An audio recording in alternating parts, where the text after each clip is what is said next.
Oo, aaminin ko. Minsan tumitigil ang takbo ng buhay ko. I mean, may mga araw na walang progreso ang mga ginagawa ko. May problema tayo na sobrang seryoso. May mga problema din tayo na hindi naman ganun kaseryoso. Nag-aalala tayo sa mga bagay na hindi natin makukontrol. Maikli lang ang buhay para mag-alala ng sobra. Ito ang mga bagay na sobrang pinuproblema ng mga tao. Number 1, bayarin. Walang katapusang bayarin, di ba? Nagtatrabaho tayo para may pambayad.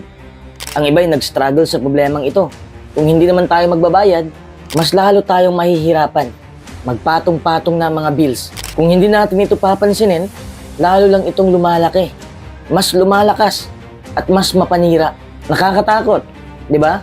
The thing is, lahat tayo ay may binabayaran. Pero wag mong hayaan na dyan na lang nakapokus ang buhay mo. Huwag mong hayaan na ang mga bayarin na ang nagkukontrol sa buhay mo.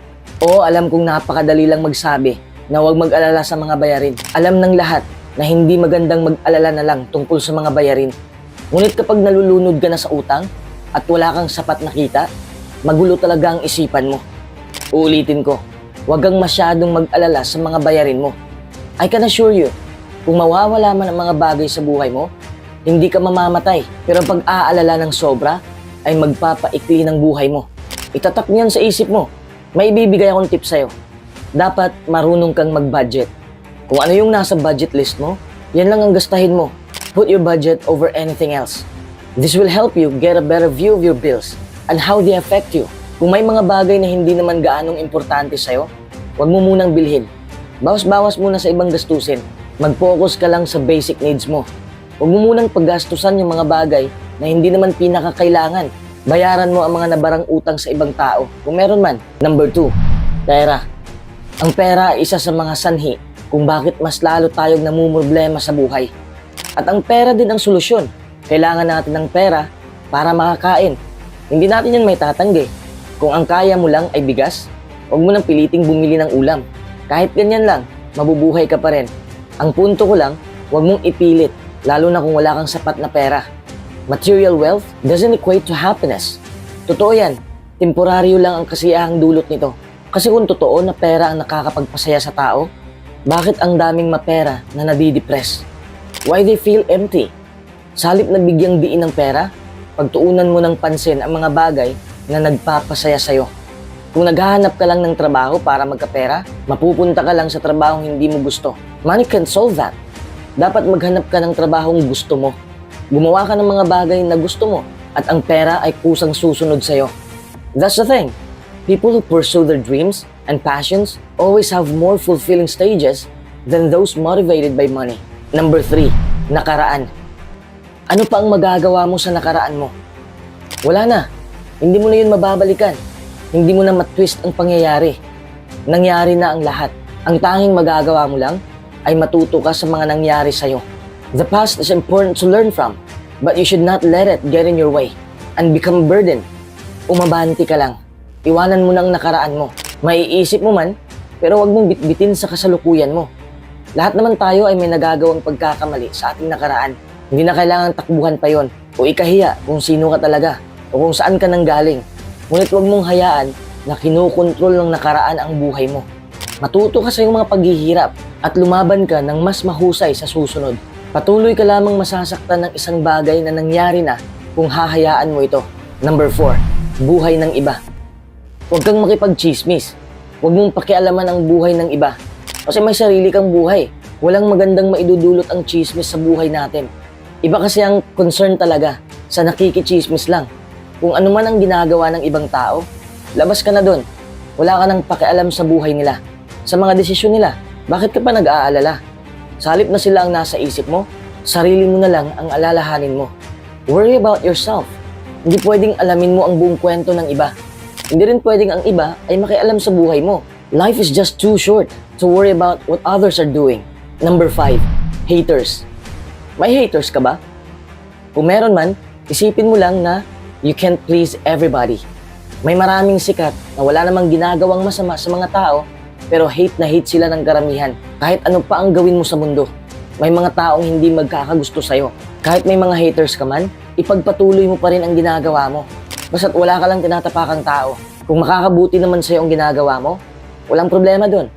Again, people are not always going to like what you do. Kahit saan ka lumingon, may makikita kang mga tao na ayaw sa'yo. Alam mo, may mga kakilala kong pinakamabait, mahabagin, pinakamaalalahanin, at kagiliw-giliw na mga tao. Pero may mga taong ayaw pa rin makipagkaibigan sa kanila. Hindi natin maiintindihan, di ba? Kung bakit ganon. Kung ako ay tumigil na at nagpaka-stress na lang sa tuwing may taong hindi magkakagusto sa mga desisyon ko, siguradong wala akong narating sa buhay ngayon. Wala naman akong hater siguro, pero may mga taong hindi naniniwala sa pangarap ko. Pero hindi ko na iniisip yon. Nagpapatuloy pa rin ako hanggang sa nagbunga ang lahat. Kaya wag kang ma-stress sa mga haters mo. Okay? Number 6, trabaho. Palaging may mga proyekto, mga gawain, at mga rush hour sa trabaho. Lahat naman siguro ay na-stress sa trabaho, di ba? Nakakapagod. Nakatutulong naman ito para mahalin ang iyong ginagawa. Ngunit kahit na hindi mo gusto ang ginagawa mo, ang trabaho ay isang bagay na dapat palumanay mo lang trabahuhin. Kung wala ka sa trabaho, wala kang alalahanin. Hindi ka inaantok. Kung naka-duty ka na, be productive. The less you worry about work, the quicker it goes by. Kahit ang trabaho mo ay hindi naman kasosyalan, mahalin mo pa rin yun. Huwag kang mag-alala sa iniisip ng iba. Huwag mong ikahiya kung ano ang trabaho mo. Marangal naman ang trabaho mo. Galing sa malinis ang pera mo. You're not defined by your career. You define it. Number 7, edad. Sino ba dito ang takot tumanda? Ang dami. Kaya nga may maraming bitamina o pamahid na may anti-aging, di ba? Para pigilan ang pagtanda. But there's nothing you can do to stop the process. Natural na proseso yan sa buhay natin. Tanggapin na lang natin yun. Yakapin mo yan ng buo. And make the most of your time. Aging is a part of life. Sa halip na mag-alala tungkol sa pagtaas ng edad mo, enjoyin mo lang ang bawat araw na buhay ka. Isa lang ang buhay mo. Kaya gawin mo ang lahat ng masasayang bagay na gusto mong gawin sa edad mong yan. Huwag ka nang umasa na babata ka. Kasi hindi mangyayari yon. Huwag sayangin ang iyong oras sa pag-aalala tungkol sa ganitong bagay. Enjoy your life the way it is right now. Number 8, kamatayan. Lahat tayo ay pupunta sa puntong yan. Huwag kang matakot, okay? Kailangan mo talagang harapin ang hindi maiiwasang pangyayari. Hindi mo maiiwasan ang kamatayan. Ibuhos mo lahat habang buhay ka pa. Para kapag dumating ka na sa huling hantungan, wala ka ng pagsisisihan. Pagkatapos mong harapin ang katotohanan yan, mas madali mong harapin ng paulit-ulit ang buong buhay. Magkakaroon ka rin ng higit na tapang at tiyaga. Oo, alam ko na hindi madaling harapin ang kamatayan. Walang kasiguruhan ng buhay. Kung tulog ka, pwedeng hindi ka na magigising. Kung magigising ka naman, pwede kang maaksidente. Walang kasiguruhan ng buhay. Kahit anong oras, pwede tayong mawala. So now, face mortality and go live your life. Number 9, iniisip ng iba. Nung teenager pa ako, lagi kong sinasabi na wala akong pakialam kung ano ang iniisip ng mga tao sa akin. At nakahagaan yun ng aking loob. I started to find my passion and I find what I'd love to do for my life. Kaya nagsimula akong maging ako. Ano man ang iniisip ng aking mga kaibigan o pamilya tungkol sa mga plano ko.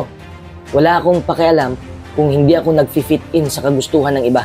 I-apply mo rin yan sa buhay mo. Kahit ano man ang sabihin nila, ikaw pa rin ang nakakaalam ng pinagagawa mo. Feel free to do what makes you happy, regardless of what people think of you. Number 10, ginagawa ng iba. Huwag mong pasukin ang buhay ng iba. There's so much you can do in your life. Bakit sa kanila pa? May makukuha ka ba kung yan ang gagawin mo? Kung ano man ang kaganapan sa buhay nila, hindi ka kasali. Don't worry about what other people are doing. They're not paying your bills. They're not putting food in your table. Ang problema nila ay hindi mo problema. At walang dahilan para makisawsaw sa buhay nila. Kung palagi ka lang nakasubaybay sa buhay ng iba, maliligaw ka sa sarili mong landas. Yes, you will never get ahead in life. Walk your own path and inspire other people. Don't worry about where everyone else is going or what they're doing. Focus on you. Number 11, comfort zone. May oras pa para magplano. Kung ayaw mo pang lumabas sa comfort zone mo, huwag mong pilitin kung hindi ka pa handa. I understand that it's nice to have somewhere safe and comfortable to lay your head at night. Comfort foods and our comfort zone are important aspects of our life. And it's difficult to feel comfortable if you're not safe. This is why some aspect of safety and comfort is necessary. Pero hindi pwedeng ganyan na lang palagi ang buhay mo.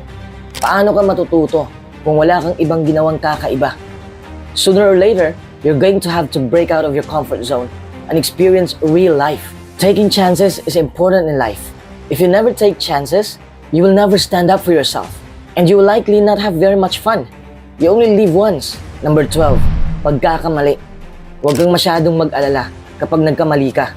Walang perpektong tao. Kahit anong gawin mo, magkakamali ka talaga. Kapag nagkakamali ka, lalo na kung sunod-sunod na ang pagkakamali mo, mafu-frustrate ka talaga. Mawawalan ka na ng gana sa buhay. Feels like everything is falling apart. Ang stress ay maaaring mag-compound kapag palagi mo yung iniisip. It's okay to make mistakes. You may need to pay some sort of retribution for your mistake. But that which doesn't kill you only gives you an opportunity to prove who you really are. Alamin mo kung ano ang sanhi ng pagkakamali mo at kung ano ang maaari mong gawin sa susunod na pagkakataon upang maiwasan mo ang mga kamaliang ito. Remember what Thomas Edison said about mistakes being the key to innovation. Number 13, swerte. Ang swerte ay nakadepende kung ano ang ginagawa mo sa buhay. Pero kung minsan, matatalo ka sa laban ng buhay. Minsan mananalo ka. Huwag mong masyadong dibdibin ang pagkatalo mo. Huwag kang maghintay na darating ang iyong swerte. Umaksyon ka para matagpuan mo ang swerte mo. Walang mangyayaring maganda kung wala kang ginagawa. Kung umaasa ka lang na mananalo sa loto, wala namang masama doon. Pero huwag mong itaya lahat sa loto. Huwag kang umasa sa lottery lang. Work with what you have. By pursuing your dreams and goals, you will feel like you already won. Swerte ka na. Number 14, hinaharap.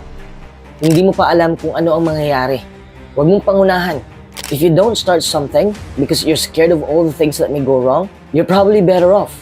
Because you can't be successful if you don't know how to react when faced with adversity. Gaano man kahusay ang iyong mga plano, minsan may mangyayaring mali. Stop letting what might go wrong stop you from doing what might go right. Start taking actions and stop procrastinating. Number 15, pag-aalala. Sa sobrang pag-aalala mo, nag-aalala ka na. Kung naiipit ka na sa siklong ito, mahihirapan ka nang makalabas. Although you're better off not doing it, there's nothing wrong with worrying. Worrying about worrying is a good sign you need to stop it. Kung nandito ka na sa sitwasyong ito, ang unang bagay na kailangan mong tandaan ay huminga ka lang ng malalim. Stop getting frustrated with yourself. Number 16, nagtaas ang presyo. Price is not everything. Kung nagtaasan ng presyo ng mga bilihin, wala ka namang kontrol doon. Magsimula kang mabahala kung mahal ang produkto tapos hindi naman di kalidad. Yes, quality is an important aspect in life. Number 17, maliit na bagay. Kung maliit na bagay lang yan, tama na ang tamang pag-aalala. Huwag lang sobra. Don't sweat the small stuff. Little things go wrong every day in our lives. May mga maliit na bagay na nakakasira ng mood mo. Pero kung i-consider mo yan na bad day, you're archiving your life the wrong way. Instead of getting frustrated by the little things, focus on all the positives. There are entirely too many great things happening on a day-to-day basis to worry about the little annoyances in life. Right? Number 18, mga bagay na hindi mo makukontrol. Kung wala yan sa kontrol mo, wala kang magagawa. Ang isipin mo na lang, walang mananatili sa buhay mo. This too shall pass. Everything is temporary. The general idea is to stop yourself from getting annoyed about that which is outside your control. Hindi natin makukontrol ang lagay ng panahon. Hindi natin makukontrol ang pagtaas ng presyo ng mga bilihin. Hindi natin makukontrol ang traffic, ang mga natural na sakuna. Ang tanging makukontrol mo lang ay ang iyong ugali at pananaw mo sa iyong buhay. The easiest way to reduce stress is to stop thinking about all the stuff you can't control. So you can focus on whatever task is at hand. Whether it's good or bad, focusing on your present is the easiest way to either resolve or enjoy what's happening to you. Number 19, perfectionism. Walang perpekto. Lahat tayo ay magkakamali. May kamalian tayong nagawa at magagawa pa. Life's too short to dwell on anything for too long. Unless it makes you feel happy and fulfilled, sure you will make mistakes along the way. But that's part of the fun. Stop wasting your time trying to be faultless. Because you can't. Test your own boundaries and you will begin to enjoy life so much more.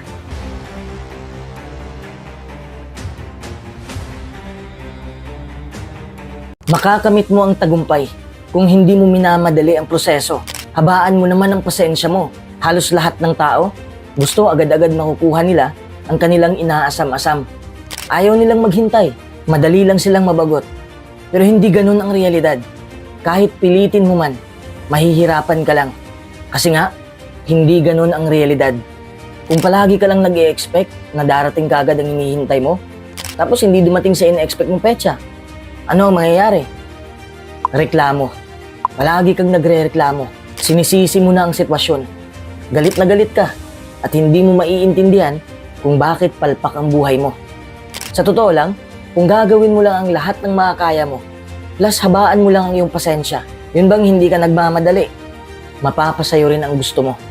Kung umaayaw ka na dahil lang natatagalan ka o nababagot ka na sa kakahintay ng tagumpay, parang pinutol mo na rin ang tulay. Ang tulay na dinadaanan mo patungo sa iyong tagumpay. Kahit gaano ka pa kabait, kahit gaano ka pa kapursigido, makakaranas ka pa rin ng pagsubok sa buhay. Hindi mo yan maiiwasan. Ibig sabihin, kung susuko ka na kagad dahil lang tinamaan ka ng matinding pagsubok, wala na rin ang tagumpay sa'yo. Hindi madaling sungkitin ang pangarap mo.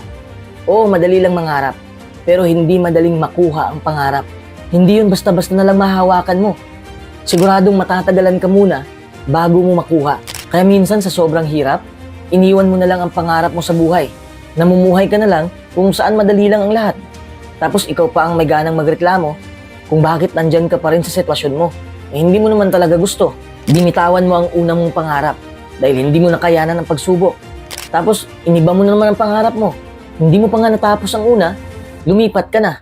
Hindi po pwede yon. Subukan mo muna.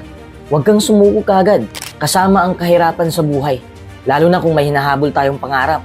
Lalong-lalo na sa panahong ito. Puno na ang mundo ng mga nakakaingganyang mga bagay. Mas madali lang tayong lumipat ng iba't ibang direksyon. Kaya minsan, nalilito na tayo kung ano ba ang uunahin natin. Nararanasan mo na ba yan? Yung may pangarap ka nga, pero hindi mo alam kung ano ang uunahin. Alam mo ba kung bakit ka nalilito? Dahil sa dami mong kagustuhan sa buhay na pinagsabay mo. Hindi mo pa nga nakuha ang isa, may gusto ka na namang isa. Diyan papasok ang salitang kontento. Dapat makontento ka. Hindi ko sinasabi na makontento ka sa buhay na hindi mo gusto. Ibig kong sabihin, pahalagahan mo ang mga bagay na nakamit mo na. Kahit maliit lang yan, namnamin mo muna ang tagumpay na yan bago ka mag-proceed sa iba na namang kagustuhan mo. Hindi naman kita masisisi dahil talagang nakaka-impluwensya ang mga bagay sa mundo. There will always be something that looks better. Kaya nakapokus ka na lang sa bagay na yun. But don't fall for it. It's a trap. Dapat alam mo kung paano magdesisyon ng tama. Dapat ang desisyon mo ay pangmatagalan. Anong ibig kong sabihin? Yun bang nagdesisyon ka ngayon na aksyonan mo ang kagustuhan mo, tapos sa susunod na araw, hindi mo pa rin nakukuha. Mag-stick ka pa rin. Hindi yung isang desisyon lang, tapos desisyon na naman ng bago. Don't change your decision too fast. Ang taong hindi nagtatagumpay ay ang mga taong walang desisyon sa buhay. Wala ka talagang masusungkit na tagumpay kung ganyan ang kinikilos mo, kung ganyan ang ugali mo. It's hard to achieve or to attain a monumental goal, even in the best of circumstances. It takes true grit and effort. Dapat magsikap ka. You work hard and also work smart. Kung matatag ka sa pisikal, dapat kasama ang mentalidad mo. Dugot pawis ang nakasalalay sa bawat pagharap mo sa mga pagsubok sa buhay. But the problem is not in giving up on the goal that we set for ourselves. It's not so much about losing a certain amount of weight or attaining a certain level of net worth. It's more so about the impact and the legacy that you leave in this world. At kung susuko ka na ngayon, paano mo ipagpapatuloy ang mga nasimulan mo? Paano mo mahahawakan ang tamis ng tagumpay?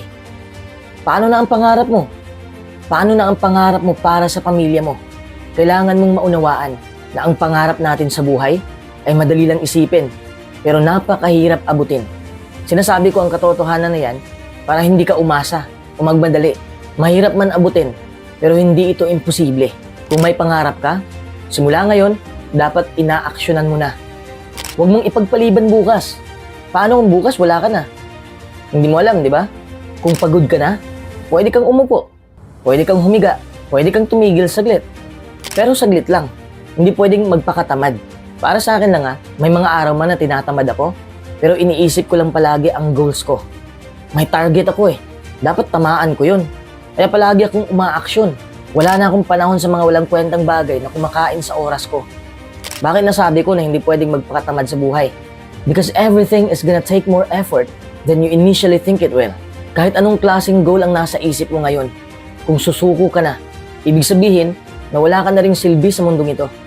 Sorry sa word na walang silbi, okay? Alam ko masakit ang dalawang salitang yan, pero kailangan mong masaktan eh. Kumpleto kang ipinanganak sa mundo. Kaya hindi pwedeng magpakatamad ka lang. Yung iba nga may kapansanan, pero grabe kumayod. Nakakahiya naman sa atin, di ba? Pakiusap, huwag mong sayangin ang lakas mo. Huwag mong sayangin ang oras. Huwag mong sayangin ang pagkakataon para lang sa mga walang kwentang bagay. You didn't have it in you to work harder and longer and put more effort in than you initially thought. At ano ang masakit kung susuko ka na? Yung nabubuhay ka na may pagsisisi. Magsisisi ka dahil hindi mo pinanindigan ang pangarap mo. Yes, it doesn't feel good when you carry regret. It hurts. You will always look back with resentment on the things you could have done, or you would have done, or you should have done with your time and your life. Tandaan mo na ang buhay mo ay limitado lang.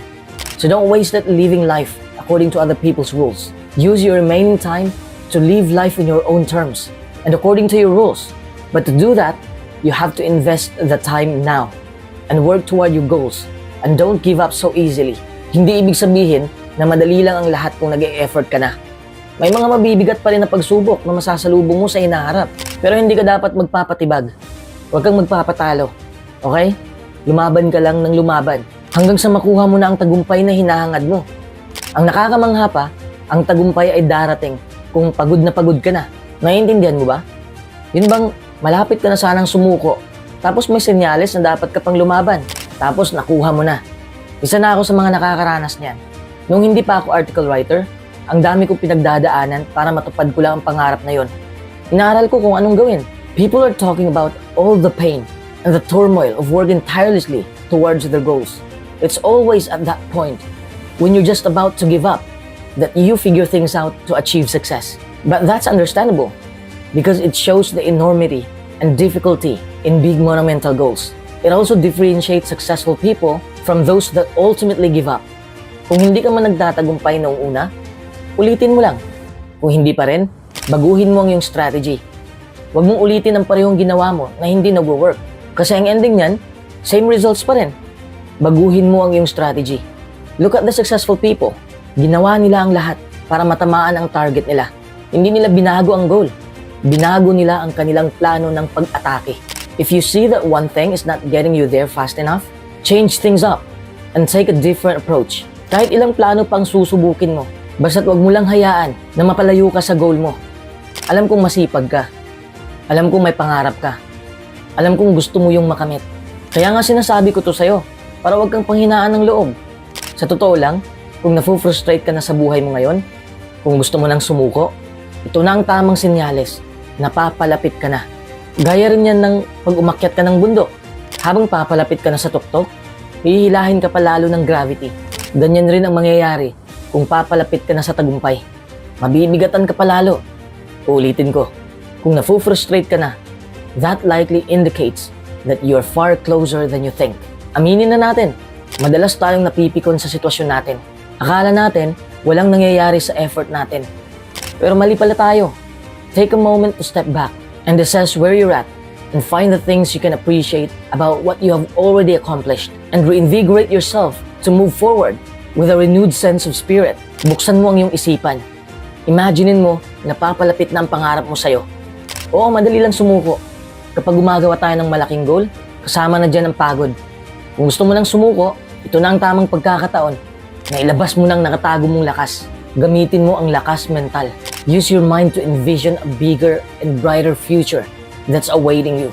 Really close your eyes. I'm not kidding you.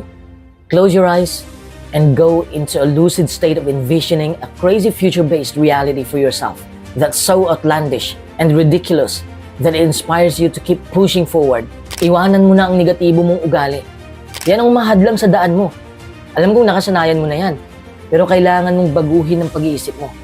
Years and decades worth of habitual behavior feels comfortable because it really is. And we always want to default back to it. Bakit ba kasi naa-addict ka na sa comfort zone mo? Pwede ka namang mag-explore. Hindi mo ba gusto matuto ng panibagong bagay? Gusto mo bang yan lang ang maanino sa buhay mo? Kung negatibo kang mag-isip, kung palagi na lang ganyan, wala kang mararating sa buhay. Huwag ka nang umasa na magtagumpay. Dahil wala pa akong nakikitang tao na nagtatagumpay na puro negatibo na lang nasa loob ng kanyang ulo. Wala pang tao na ganun. Get rid of those toxic habits. Sipain mo na yan papalayo.